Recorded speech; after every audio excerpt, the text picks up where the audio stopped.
이 시간 하나님의 말씀이 이제에 함께한 저와 여러분에게 풍성한 은혜이자 또 축복의 메시지 선포되기를 간절히 소망합니다.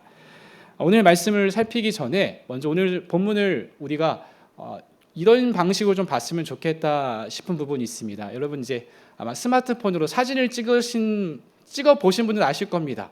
저 멀리 있는 것들을 좀 찍으려면 어떻게 하시죠? 이렇게 확대해서 찍죠. 예. 확대하기보다 그 확대하는 그 부분을 약간 오늘 본문을 포커스를 맞출 때 오늘 4장 1절부터 22절까지만 딱 확대해서 보기보다는 요걸 조금 더 넓게 좀 포커스를 맞춰서 이 복음서의 끝자락부터 해서 오늘 사도행전 4장까지의 그 맥락 안에서 오늘 본문을 한번 바라보았으면 합니다. 그래서 조금은 이런 표현이 맞는지 모르겠지만 좀 미시적인 관점보다 좀 거시적인 관점으로 좀 넓게 조금 확대해서 오늘 본문의 내용을 한번 살펴보았으면 합니다. 그래서 제가 하나하나씩 좀 설명을 드릴 텐데 잘 따라와 주시고 과연 오늘 본문이 말하고자 하는 바가 무엇인지를 함께 곰곰이 생각하시면서 이 본문이 살아서 이제에 함께하고 있는 저희 여러분의 그 각자의 심령 가운데 살아서 역사하시는 그 은혜가 있기를 간절히 소망하고 축원드립니다. 오늘 배경은요, 이 사도행전 3장의 말씀부터 좀 이어져 옵니다. 그러니까 3장과 4장이 뭐 이어져 붙어 있기 때문에 당연히 뭐 맥락 가운데 이어져 가겠지만요, 이 3장에서 있었던 큰 사건이 있습니다. 그 사건은 무엇이냐면 바로 성전 미문 앞에 앉아 있던 안진뱅이가 걷고 일어나 뛰게 되는 장면, 그리고 하나님의 이름을 찬양하는 장면들이 이 3장에 있었습니다. 그런데 이 나면서부터 걷지 못했던 자에 대한 이야기가 이 4장에까지 이어지거든요. 이 나면서부터 걷지 못했던 자에 대한 이야기 3장에서는 그럼 이 걷지 못했던 이가 과연 몇 년 동안 걷지 못했는가에 대한 이야기가 없었어요. 그런데 우리가 읽었던 이 4장 22절 말씀에 뭐라고 얘기하냐면 이표적으로 병 나은 사람은 40여 세나 되었더라라고 이야기합니다. 그러니까 그런즉 이 성전 미문 앞에서 이 40년 동안 일어나 본 적이 없는, 일어나서 걷는다는 것이 무엇인지를 경험해 보지 못했던 자에게 놀라운 기적과 같은 사건이 이 3장에 나타나게 된 거죠. 그런데 이 사건이 어디에서 일어났느냐? 바로 성전 미문 앞입니다. 그러니까 성전을 출입하고 있는 그 문 앞에서 40년간 그 안진뱅이로 또 지나가는 사람들이 주는 그 돈으로 하루하루 연명해갔던 그 사람이었기 때문에 성전을 출입하던 모든 남자들, 성전을 출입하던 모든 사람들은 이 사람이 누구인지를 단번에 알았을 거라는 것이죠. 그런데 이 40년 동안 걸어보지 못했던 자가 일어나게 됐으니 또한 그것을 수많은 사람들이 보고 듣고 목격했다는 것입니다. 이것이 이 3장과 오늘 본문까지 이어지고 있는 그 사건의 가장 큰 중요한 사건이라고 볼 수 있는 것이죠. 그때 베드로가 이 안진뱅이를 일으켰을 때 했던 말이 여러분도 잘 아실 것입니다. 무엇이죠? 내게 은과 금은 없거니와 내게 있는 것은 내게 주노니 그것은 나사렛 예수 그리스도의 이름으로 일어나 걸으라 였습니다. 베드로와 요한이 할 수 있었던 것은 자신의 능력이 아니었고요, 예수 그리스도의 이름으로 일어나 걸으라고 선포하고 명령했다라는 것입니다. 그 명령을 통해서 이 안진뱅이가 걷지 못했던 이 사람이 일어나 걷고 뛰며 이 모습을 수많은 사람들이 보았고 또 이가 하나님께 찬양과 경배를 올려드렸던 그 맥락 가운데 이 사건을 일으킨 장본인 이 베드로와 요한이죠. 이 베드로와 요한이 솔로몬 행각에서 사람들 앞에 선포합니다. 그 선포는 사람들이 십자가에 달려 못 박은 그 예수 그리스도에 대해서, 그가 죽은 자 가운데서 다시 살아나셨음을, 그리고 그가 하늘 보좌 우편에서 지금도 우리를 통치하고 다스리시면서 그분의 이름의 능력이 저 안진뱅이를 일어나게 만들었다라는 선포를 하게 된 것이죠. 그러니까 예수님의 죽으심과 부활하심에 대해서 담대하게 선포를 하게 된 것이 이제 3장까지의 내용입니다.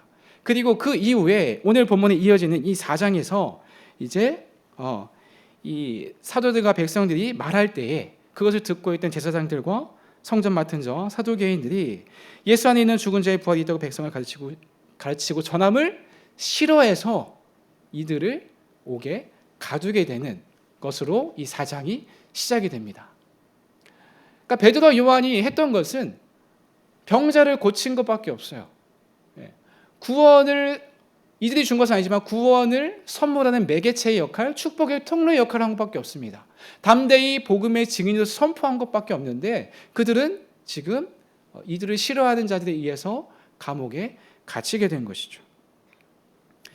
근데 이 솔로몬 행각에서 이 베드로가 선포한 이 설교를 통해서 믿는 자의 수가 무려 5,000명이나 되었다라고 이야기합니다. 오늘 4장 4절에 보면요, 말씀을 들은 사람 중에 믿는 자가 많으니 남자의 수가 약 5,000이나 되었더라라고 이야기하고 있죠.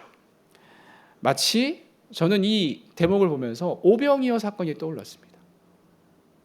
오병이어 사건 때 먹은 남자의 수가 5,000명이었죠. 이 베드로와 요한을 오늘 본문의 중심 인물로 바라보았을 때에 베드로와 요한, 넓게는 제자들에게서 달라진 모습을 우리는 보게 됩니다. 베드로는 어떤 인물이었죠? 예수님을 부인했던 자 아니었습니까? 예수님을 부인했었던 베드로가 이제는 예수님을 담대하게 말하고요, 선포하고요, 그의 증인으로서 삶을 살아가기 시작합니다. 완전히 달라졌어요. 예수님과 함께 했던 3년여 동안 수많은 기적과 가르침을 들었고 또 보았던 자가 바로 이 베드로였습니다. 심지어 물 위를 걸었던 이가 또한 베드로 아니었겠습니까? 그런데 그 예수님이 살아 계셨을 때 베드로는 어떻게 했죠? 예수님을 적극적으로 부인합니다. 아주 결정적인 순간에 예수님이 잡히셔서 신문 받으셨을 때에 베드로는 예수님을 부인하고 모른 채 했던 이가 바로 이 베드로였습니다. 그는 결정적인 순간에 보고 들은 것을 말하지 않았죠. 또 함께 했던 이 요한도 어떤 인물이었습니까? 예수님이 나중에 그 보좌에 앉으시면 그 좌우편에 한 자리를 나에게 주십시오라고 했던 이가 바로 요한 아니었습니까? 예수님 살아계셨을 때 이 제자들의 모습, 또 베드로와 요한의 모습은 결코 예수님의 기적을 보았던 이가 맞는가, 예수님의 놀라운 가르침을 들었던 이가 맞는가 싶을 정도로 참 어찌 보면은 우리에 많이 닮아있기도 하고요, 참 실망스러운 모습을 또 많이 보여주고 있던 인물들이었죠. 그런데 그랬던 이들이 오늘 본문에서는 굉장히 달라진 모습으로 담대하게 자신을 위협한 이들을 향해서 담대히 예수 그리스도에 대해서 말하고 선포하고 있다는 것이죠. 예수님이 계실 때는 하지 못했던 일을 이제는 담대히 거침없이 선포하고 말하기 시작합니다. 이러한 이들을 향해서 공회에 모여있던 자들이 이야기하죠. 13절에 보시면 이 비범한 학문 없는 범인으로 알았다가 그냥 평범한 사람으로 알았는데 이들이 담대히 말하는 것을 보고 놀라게 되죠. 베드로와 요한, 넓게는 제자들이 달라지게 된 이유는 무엇일까요? 무엇이 그들로 하여금 담대히 예수님에 대해서 선포하고 말하게 만들었을까요? 마태복음 28장 17절 말씀을 보시면 예수님이 부활하시고 나서 제자들 앞에 나타나십니다. 그때 제자들이 예수님을 배웠고 경배하지만 여전히 뭐하죠? 아직도 의심하는 자들이 있었습니다. 그게 제자들의 모습이었어요. 그러니까 예수님이 부활하신 것을 보았음에도 불구하고 여전히 제자들의 모습은 의심과 또한 확신하지 못하는 모습이 있었고요. 그리고 이 사도행전을 기록했던, 또한 누가복음을 기록했던 누가가 기록한 그 누가복음에서는 누가복음 24장 37절과 38절에 보시면 예수님께서 제자들 가운데 나타나셔서 평강이 있을지어다 말씀하셨을 때에 제자들은 어떻게 반응하느냐? 놀라고 무서워하여 그 보는 것을 영으로 생각했어요. 그리고 이 제자들의 모습을 보시고 부활하신 예수님께서 무엇을 말씀하시느냐? 어찌하여 두려워하며 어찌하여 마음에 의심이 일어나느냐라고 말씀하셨습니다. 여전히 제자들은 예수님이 죽으실 때도 도망갔지만 부활하신 이후에도 여전히 의심을 가지고 있었고요, 믿지 못하는 모습을 보였다는 것이죠. 부활 사건을 경험했지만 여전히 확신하지 못했습니다. 그렇다면 이 베드로, 요한, 넓게는 제자들이 어떻게 또 어느 순간부터 달라지게 되었을까요? 우리가 잘 알듯이 사도행전 1장에 보시면 마가의 다락방이라는 곳에서 제자들과 120 문도들이 모여서 기도합니다. 예수님께서 승천하시기 전에 말씀하셨던 것을 기억하여 약속하신 것을 기다리기 위하여 예루살렘에서 그들은 모여 기도했습니다. 그리고 이어지는 2장의 오순절 성령 강림 사건을 통해서 성령을 체험하게 되죠. 성령을 임재하는 것을 경험하게 됩니다. 이 오순절 성령 강림 사건을 맞이한 이후로 베드로와 제자들은 삶의 크나큰 변화가 나타나게 되죠. 베드로와 요한이 담대하게 말하고 선포할 수 있었던 것은요, 부활하신 주님을 보았을 때가 아니고요, 성령님을 받았을 때, 성령님을 맞이했을 때 그들의 삶에 놀라운 변화가 시작되었다는 것입니다. 보고 들었던 것을 제대로 말하지 못하고 거짓을 말했던 베드로가 주변의 위협과 협박에도 불구하고 보고 들은 것을 담대히 선포할 수 있었던 것은 성령의 임재였습니다. 보고 들은 것을 말했던 제자들과는 달리 오늘 본문에서는 동일한 사건을 보고 들었지만 다르게 말하는 이들이 있었습니다. 똑같이 성전 미문 앞에 있던 안진뱅이, 40년 동안 걷는 것을 보지 못했던 그 수많은 사람들이 그가 일어나 걷고 뛰는 것을 보았음에도 불구하고 다르게 말하는 이들이 있었습니다. 본문의 내용을 한번 살펴보시면 예수님께서는 분명히 십자가에 달려 죽으시고 3일 만에 부활하셨습니다. 하지만 2절에 예수 안에 죽은 자의 부활이 있다고 가르치고 전함을 싫어해서 이 베드로와 요한을 옥에 가두죠. 이들을 강금합니다.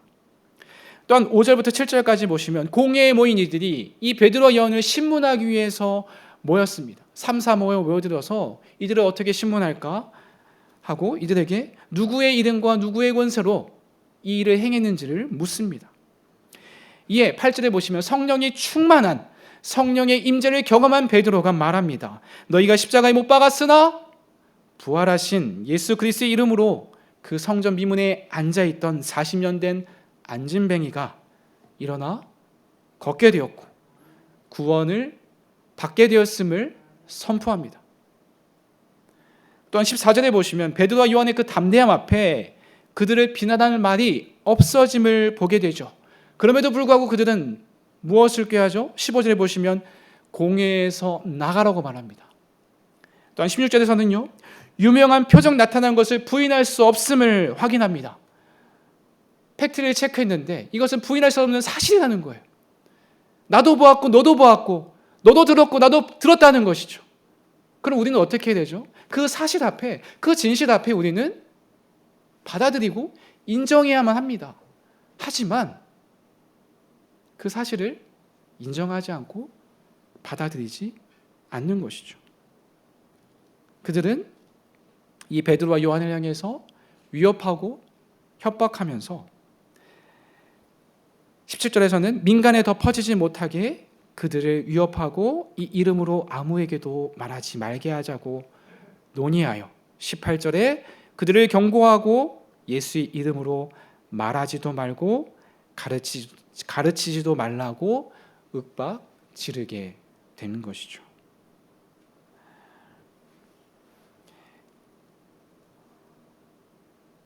오늘날을 살아가는 사람들도 또 저와 여러분도 많은 것을 보고 듣습니다.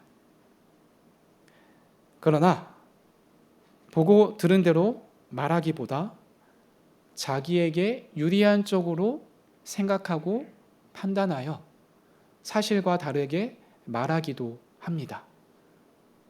그것이 나에게 조금이라도 유익하다면 사람들은 진실보다는 나의 유익과 나의 만족과 나의 이익을 쫓는 것이죠.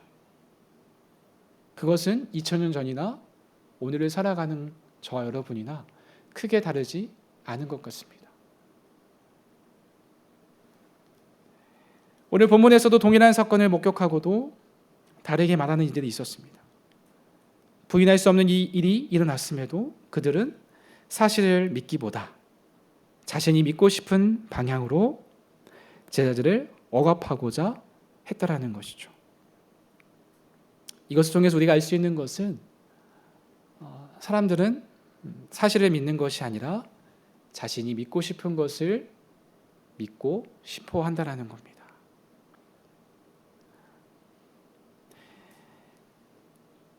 위협과 협박과 경고를 받은 이 베드로와 요한은 어떻게 반응했을까요?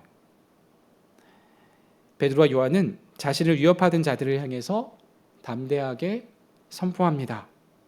4장 19절 말씀인데요. 우리 같이 한번 읽어볼까요? 시작.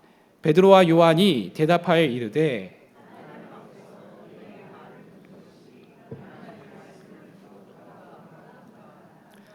네, 어떻게 이렇게 담대하게 말할 수 있었을까요?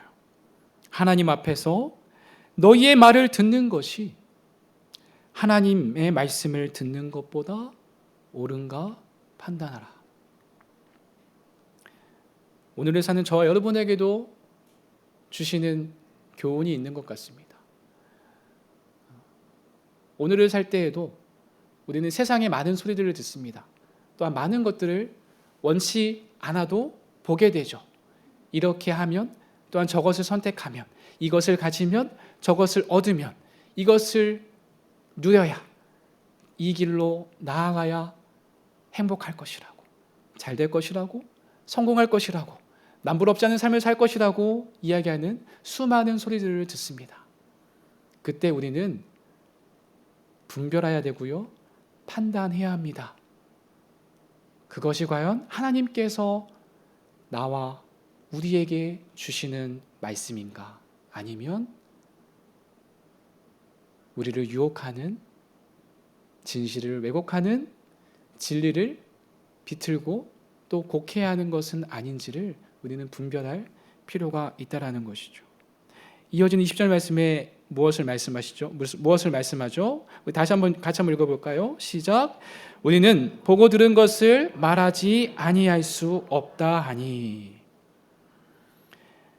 보고 들은 것을 말하지 아니할 수 없었습니다. 누가요? 베드로와 요한이요. 누가요? 성령이 충만했던 자들이요. 누가요? 주님의 제자로, 주님의 증인으로 부르심을 받은 자들의 삶의 모습이 바로 이렇다는 것이죠. 여러분, 저를 따라서 한번 고백해 보셨으면 좋겠습니다. 나는 보고 들은 것을 말하지 아니할 수 없다. 다시 한번 할까요? 우리는 보고 들은 것을 말하지 아니할 수 없다. 이 고백이 베드로와 요한만의 고백이 아니라 저와 여러분의 신앙 고백이 되기를 소망합니다. 왜 그래야 할까요? 누가복음 24장 46절부터 48절에 보시면 이렇게 말씀합니다.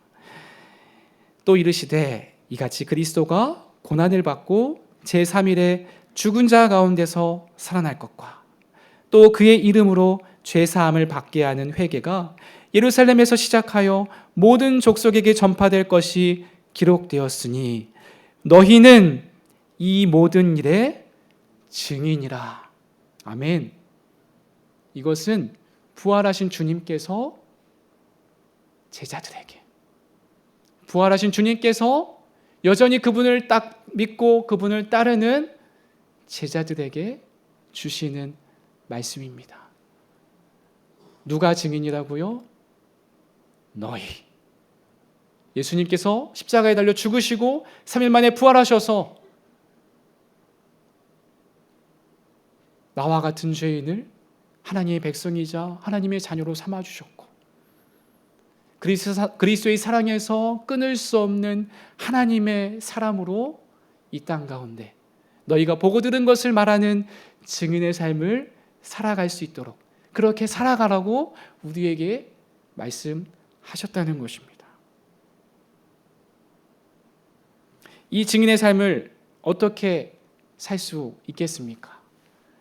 하나님께서는 우리에게 몇 명에게 증언해라, 몇 명을 구원시켜라 라고 말씀하신 적이 없으십니다. 성과를 내라, 결과를 내라 하신 적이 없다는 겁니다. 단지 너희는 이 일에 증인된 자의 삶을 살아가라. 그렇게 살 수 있도록 내가 도와줄게. 내가 세상 끝날까지 너희와 함께 하겠다고 말씀하셨습니다. 그리고 보내주신 약속하신 선물 있죠? 누구시죠? 네, 성령 하나님. 그 성령 하나님이 오늘을 살고 있는 저 여러분에게도 찾아오셨습니다. 나에게 임하셨습니다. 나와 같은 이 불쌍한 죄인에게도 그 성령을 보내주셔서 증인의 삶을 살아가라고, 살 수 있다고, 그렇게 존재하고 그렇게 살아갈 것을 우리에게 말씀하셨다는 것이죠. 여러분도 잘 알고 있고요. 301반을 마치신 분은 암송구절로 외운 구절이 있습니다. 사도행전 1장 8절 말씀입니다. 우리 같이 한번 외워볼까요? 시작. 오직 성령이 너희에게 임하시면 너희가 권능을 받고 예루살렘과 온 유대와 사마리아와 땅끝까지 이르러 내 증인이 되라 하시니. 성령이 임하면 뭐 하겠다고요? 증인이 될 거라고요. 예수님 말씀하신 대로 그 성령님이 오셨고요. 그 성령님이 그 베드로와 요한, 배신자라는 프레임이 씌워져 있었던 그 베드로에게 임하였고요. 예수님을 부인했던 그가 변하여 예수님을 담대히 말하고 선포하는 자가 되었다는 것이죠. 약속의 성령이 오늘을 살아가는 저 여러분에게도 동일하게 임하셨습니다. 여러분 성령을 받으셨습니까? 그럼 우리는 증인의 삶을 살아가는 겁니다. 나에게는 능력도 용기도 담대함도 없지만 증인의 삶을 가능하게 하시는 분이 내 안에 계시고 영원히 나와 함께 계신다 말씀하셨습니다. 우리는 증인의 삶을 사는 것입니다. 그렇다면 증인의 삶은 무엇이죠? 오늘 설교 제목에 나와 있죠. 보고, 듣고, 말하는 삶. 우리가 보고 들은 것을 말하는 것입니다. 우리가 보지 않은 것, 듣지 않은 것을 말하는 것이 아니고요. 내가 만난 하나님, 내가 경험한 그 예수 그리스도에 대해서 우리는 본 대로, 말한 대로, 또 듣는 대로, 들은 대로 우리는 말하며 전하며 살아가는 것이죠. 오늘 본문에 등장하는 베드로와 요한도 그랬습니다. 그 위협과 경고 속에도 그들은 자기를 변호하는데 먼저이지 않았습니다. 그저 그들이 보고 들은 것을 말했죠. 너희가 십자가에 달려 죽인 그 예수 그리스도를 하나님께서 다시 살리셔서 그의 이름의 능력으로 저 40년 동안 걷지 못했던 자가 일어나게 되었다라고 담대하게 말할 수 있었던 것은 그들이 성령을 받았고요. 또 예수님께서 부활하신 예수님께서 그들에게 주신 그 지상명령, 증인된 삶을 살아가는 것이 무엇인지를 비로소 그들이 깨달았기 때문에 이제는 더 이상 숨지 않고 두려워할 것이 없음을 깨닫고 이제는 담대히 보고 들은 것을 말하고 선포하고 전하는 자로 설 수 있었다는 것입니다. 증인의 삶은 보고 들은 것을 말하는 겁니다. 내가 살아왔던 삶이 몇 년인지는 중요하지 않습니다. 내가 예수님을 만나고 경험해왔던 그 모든 삶, 모든 그 나의 고백, 나의 간증들, 그것을 가지고 우리는 말하고 전하는 자가 되는 것이죠. 나에게 유리한 것을 택하여 취사 선택하는 것이 아니라 내가 경험하고 내가 보았고 내가 들었던 예수 그리스도에 대해서 말하는 것입니다. 사랑하는 내일교회 성도 여러분, 나를 두렵게 만들고 위축되게 만드는 이들과 세상의 소리에 흔들리지 마시고 견실하여 하나님의 말씀을 듣고 행하는 자가 되시기를 소망합니다. 여러분, 말씀을 마무리하고자 합니다. 오늘 본문에는 크게 두 부류의 사람이 등장하죠. 보고 들은 것을 말하는 자와 보고 들었지만 다른 것을 말하는 자들이 있었습니다. 또한 본문에 등장하지 않지만 또 한 부류가 있는 것 같습니다.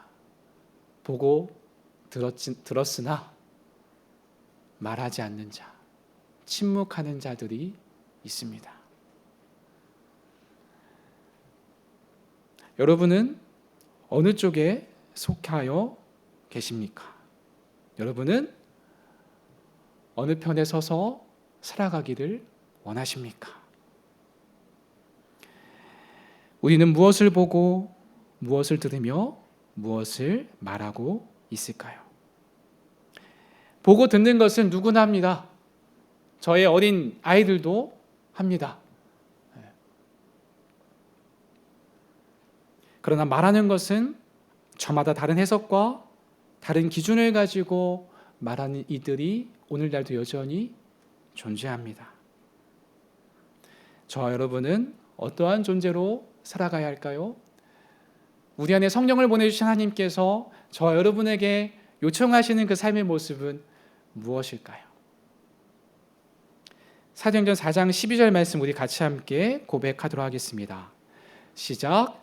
다른 이로서는 구원을 받을 수 없나니 천하 사람 중에 구원을 받을 만한 다른 이름을 우리에게 주신 일이 없음이라 하였더라. 아멘. 우리가 보고 들은 것은 이 말씀 그대로 예수 그리스도의 이름 외에는 구원을 얻을 만한 다른 이름이 없다는 것입니다. 왜 그런지는 저와 여러분의 삶과 또 지금 이 자리에 우리가 모여 있다는 것이 그 대답이 될 수 있을 것입니다. 무엇을 보고자, 무엇을 듣고자 여기에 오셨습니까? 여러분의 가려운 곳을 긁어주는 소리를 듣고자 오셨습니까? 아니면 하나님의 살아있고 능력 있는 그 말씀을 듣고 그 말씀이 이끄는 삶, 그 복음이 이끌어가는 삶을 갈망하고 원하여 이 자리에 나아오셨습니까? 예수님 때문에, 그 이름 때문에, 그 이름의 능력이, 복음의 능력이 저 여러분을 오늘날까지 존재하고 또 여기까지 이끌어 오셨고요. 또 앞으로의 삶도 이끌어 가실 줄 믿습니다. 올해 우리 교회의 표어가 복음이 만들어가는 새로운 교회입니다. 복음의 능력이 있습니다. 믿으십니까? 그분의 이름의 능력이 있습니다. 저에게는 아무런 능력이 없지만 그분의 이름을 선포하는 그 말씀의 능력이 있기 때문에 저와 같은 목회자들이 강단에 서서 또 주님께서 부르신 그곳에서 또 저와 여러분이 하나님께서 보내신 그곳에서 그 말씀을 사모하며 그 말씀에 순종하며 그 말씀에 이끌리는 삶을 살고자 부단히 애쓰고 있는 것이겠죠. 복음이 우리 내일 교회를 새롭게 하며 복음이 날마다 나를 새롭게 만들어가는 은혜가 있기를 간절히 소망합니다. 베드로와 요한이 성령의 임재함을 이후에 보고 들은 것을 담대히 말했던 것처럼 저와 여러분도 우리가 보고 들은 것을 말하는 자로 증인으로 살아갈 수 있기를 소망합니다. 여러분, 증인의 삶을 산다는 것은요, 두려움이 있을 수 있습니다. 주변의 위협과 협박이 있을 수 있고요, 때로는 여러 가지 것들을 또한 수치심을 생각할 때도 있을 것입니다. 담대하지 않으면 말할 수 없습니다. 오늘 본문의 제자들을 위협했던 것처럼 사탄이 우는 사자처럼 삼킬 자를 찾는 것처럼 우리를 위협할 순간들도 있을 것입니다. 철로 역정에 보면요, 그러한 모습들을 쇠사슬에 묶인 사자의 모습으로 묘사하고 있습니다. 사자는 굉장히 두려운 존재죠. 하지만 쇠사슬에 묶여 있습니다. 그것은 곧 우리를 위협할 뿐 우리를 해치지 못한다는 것입니다. 그리스도의 사랑 안에 있으면 그 사랑에서 끊을 자가 없다는 로마서 8장의 말씀처럼 우리가 성령을 받았고요, 구원받은 존재라고 한다면 우리를 위협하는 존재들, 우리를 미혹하는 것들은 많이 있겠지만 우리가 성령으로 충만하여서 그분 안에 늘 거하기를 사모하며 그 믿음을 끈을 놓지 않고 그렇게 부단히 애쓰며 살아갈 때에 우리는 끝까지 이 믿음의 길에서 벗어나지 않고 주님께서 예배해 놓으신 그곳으로 우리가 다 들어가게 될 것을 말씀하고 있는 것이죠.